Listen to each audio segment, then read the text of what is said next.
What have I just seen? What has just happened?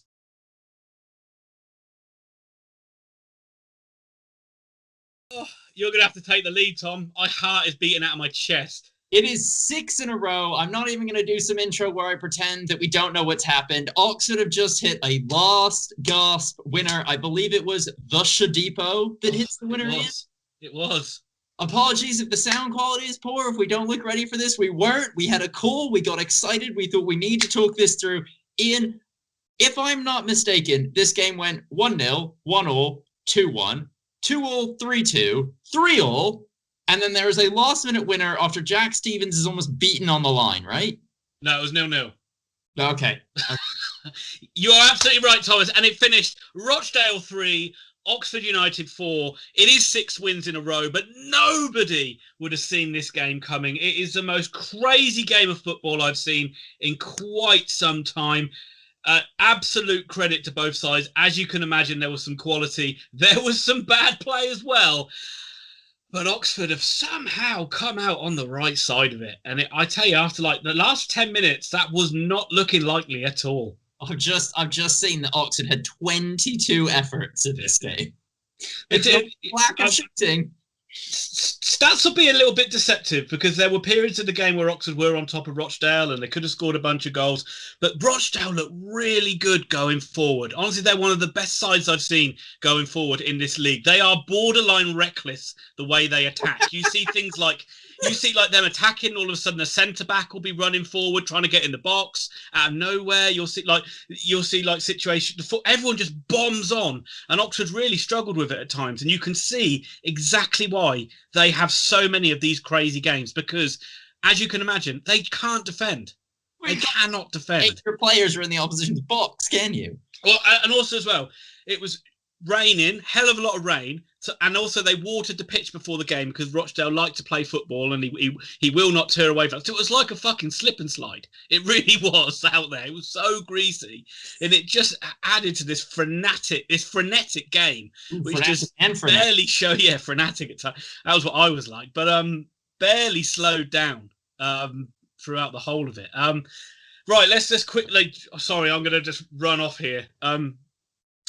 So to start with, it was a changed Oxford side. Robbo's went with different tactics. He went with 2 holding midfield players in Hansen and Goran. He played Brannigan more further on, and he dropped Henry. Well, he didn't drop him, but he didn't play Henry, and he played Daniel Agyei III, and Obita played instead of Shodipo. Just changing it around, but it was mainly to try and stop the press that Rochdale do.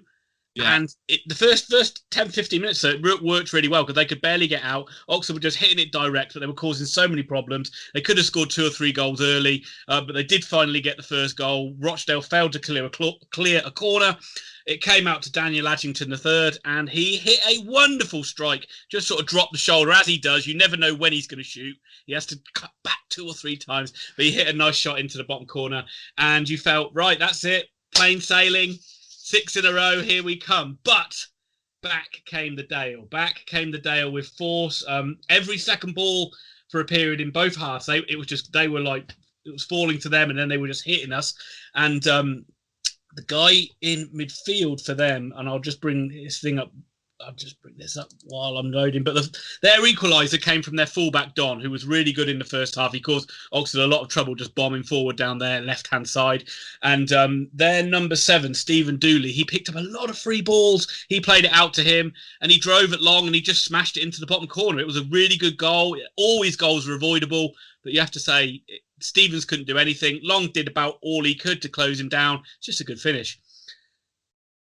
Second Rochdale goal, not so good. Corner, Oxford switch off, and the guy kind of like... I feel like I'm at the gate with the amount of energy you're giving this. Sorry, I'm loving it. 30 minutes and Oxford are 2-1 down with a guy, they just didn't pick up a runner. A guy backheels it into the goal. We've been pretty good defensively, so we were due. But, yeah, and it was both sides had so many chances, and you felt there was going to be more goals in this one. You felt if Oxford could come out strong, they'll get back into it. Start of the second half, we got straight back into it. Rochdale's turn to not mark from a free kick. Elliot Moore rose like a salmon and headed in, I think, his 4th goal of the season, or it might be a 3rd. But he's the wrong centre-back, Thomas. I need Atkinson to score. When are you going to score, Aki? His header just powder puffed off his head and went straight to the goalkeeper. I was like, oh, fucking, I bet on the wrong centre-back. And then, so 2-2. Oxford all over Rochdale at this point. They break forward. James Henry runs forward. I'm screaming, play it to Agyei, play it to Agyei. But 30 yards out, he just smashes it, flies past the keeper. Oxford 3-2 up. And again, you're thinking, right, that's it. We're going to control this one. I literally step up, go walk away for 5 seconds. I seem to come back to my computer. There's a ball in Oxford's box. Everyone stands and watches it. And Humphreys comes in and just nods it. And then it's 3-3. We're getting there, folks, I promise. And the game kind of settled down a little bit there, and Oxford didn't look it did kind of calm down a little bit, and you felt that Dale would be the more likely side out of the two, because the changes Oxford made really kind of slowed them down a little bit, like Winnall, Ford, I can't remember who else came on. Shodipo, we'll talk about him in a minute, didn't play with the same kind of energy that everybody else did, and it just looked like Oxford were just going to have to settle for 3-3, and we'll be talking about, yes, 2 points drop, but it's not the end of the world.